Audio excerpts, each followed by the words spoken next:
Today ay February 11 na at ipinagdiriwang na natin ang National Inventors Day. Isang espesyal na araw upang bigyang pugay ang mga henyo sa likod ng mga makabagong imbensyon. Pero sa totoo lang, ano ba talagang pinakamasikat at pinakamagandang imbensyon sa buong mundo? Kung hindi dahil sa mga tumakada ay malamang nasa kuweba pa rin tayo at nag-aaway tungkol at kung sino ang pinakamahusay kumuha ng saging sa puno. Kaya naman mga kada, halika na at talakayin na natin ngayong umaga ang mga imbensyon na hindi lang nakabago sa ating buhay, kundi nagbigay din sa atin ng pagkakataon na magpatawa.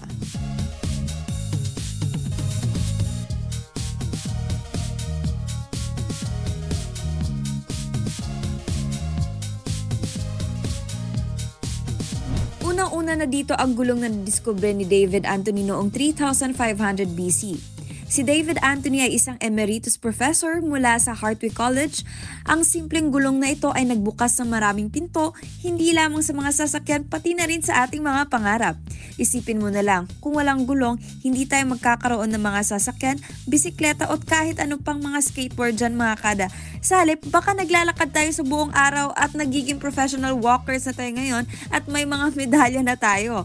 At kung naglalakad ka, malamang hindi na tayo magkakaroon ng carpool karaoke. Kaya naman sikat na din yan ngayon. Pangalawa, ang ilaw. Salamat sa primary inventor ng light bulb na si Thomas Alva Edison na nagbigay liwanag sa ating mga dilim na gabi. Isipin mo na lang kung wala tayong ilaw, lahat tayo ay magiging mga night creatures na naglalakbay sa dilim. Naglalayong makahanap ng ating mga damit na walang ilaw at syempre hindi din may iwasan na magpanggap na mga ninja tayo mga kada na nagtatakang hindi maingay habang naglalakad.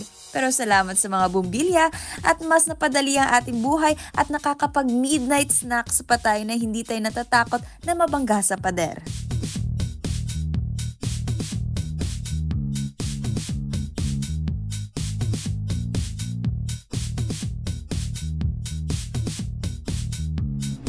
Mga kada, huwag din natin kalimutan ang telepono na naimbento ni Alexander Graham Bell noong March 7, 1876. Grabe, ang telepono ang dahilan kung bakit tayo ay nakakapag-usap sa ating mga kaibigan kahit sila ay nasa kabilang dako ng mundo. Kung walang telepono ay malamang ay kailangan natin magsulat ng liham at maghintay ng ilang linggo para makakuha ng sagot. At sino ang may oras para dyan? Ako, wala akong oras para dyan mga kada. Sa halip, nagiging instant reply na tayo ngayon dahil sa telepono at kahit walang laman ang sinasabi natin, nare-receive natin yan galing sa ating mga mahal sa buhay at kaibigan. Let's talk about the internet naman mga kada. Ang imbensyon nito ang nagbigay sa atin ng kapangyarihan na makahanap ng mga sagot sa lahat ng tanong natin sa isang click lamang. Isipin mo dati ay kailangan natin maghanap ng encyclopedia o makipagdebate pa sa mga kaibigan tungkol sa kung anong hayop ang may pinakamalaking tenga. Ngayon ay isang research lang o isang search ay nasa internet na at nakukuha na natin kagad ang sagot. Pero huwag kalimutan ang mga meme at viral videos na nagbibigay sa atin ng tawa. Sino ang mag-aakala na mga pusa at aso ay magiging mga superstar? Salamat sa internet, ang mga hayop ay mayroon ng sariling fanbase.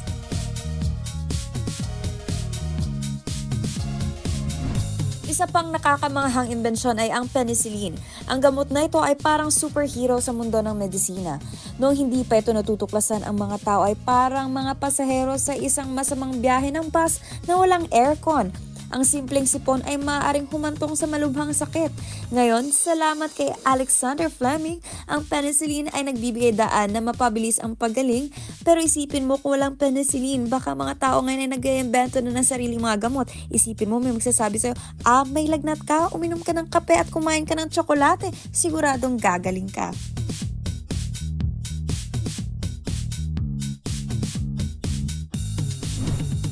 Pupunta naman tayo sa eroplano ng Wright Brothers na sina Orville at Wilbur Wright, isang imbensyon na nagbigay daan sa atin upang makatakas mula sa traffic jam na tila walang katapusan. Sino ba naman kasi hindi nangangarap na lumipad, di ba mga kada?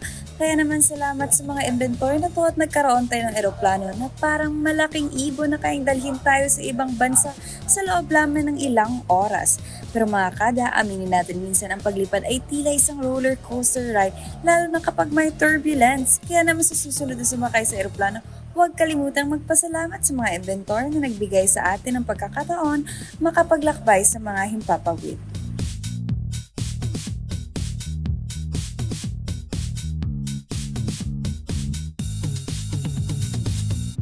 At syempre, hindi din dapat natin kalimutan ang refrigerator, isang imbensyon na nagligtas sa atin sa mga leftovers mula sa pagkapanis at sa ating mga soft drinks upang lumamig ulit. Saan ka ba makahanap ng mas cool na invention kesa sa isang malaking kahon na nag-iimbak ng ating paboritong pagkain? Ang mga refrigerator ay ang tunay na bayani sa loob ng kusina. Sabi nga nila, ang refrigerator ay parang isang mas malamig na kaibigan na laging nandyan para sa'yo. Minsan nagiging therapist pa ito sa atin kapag nagbubukas tayo at nakakita ng mga paborito nating pagkain. Kaya sa bawat bukas ng refrigerator, isipin mo na lang ang inventor na nag-isip na gawin ito para mas masaya ang ating pagkain. Pag-usapan naman natin mga kada ang magnifying glass na unang-unang na-develop ng isang Oxford University scholar na si Roger Bacon noong 1268. Sino ba naman kasing hindi natakam na tingnan ng malilit na bagay o mga letra gamit ang salamin na ito? Para itong superhero ng mga salamin. Ang magnifying glass ay talagang nagpasikat sa mga tao at lalo na sa mga bata na mahilig maghanap ng mga insekto. Para sa kanila, ito na ang pinakamagandang regalo mula sa isang inventor. Pero sa totoo lang, ang magnifying glass ay hindi lang para sa mga bata. Ito ay ginagamit rin ng mga scientists para sa mas masusi na pag-aaral.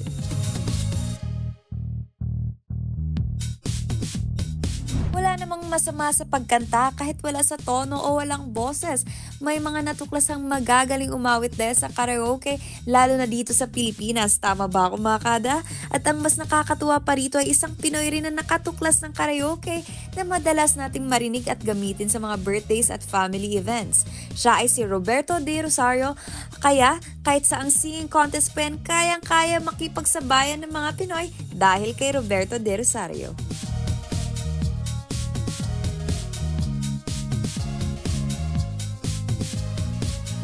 O mga kada, ilan lang yan sa mga imbensyon na nagpatunay na hindi masama ang mangarap at makatulong sa future. Malay nyo yung mga nasa isipan nyo na akala nyo kakaiba at walang maniniwala ay balang araw ay makikitaan din ng pakinabang hindi lang sa sarili mo, baka pati na rin sa buong mundo. Kaya naman, wow, you know! Hello mga Ka-Net25! This is Diana Menezes, and for more Kada Umaga updates, just click the subscribe button and follow us on Net25 social media pages at Net25 TV and at Net25 Entertainment.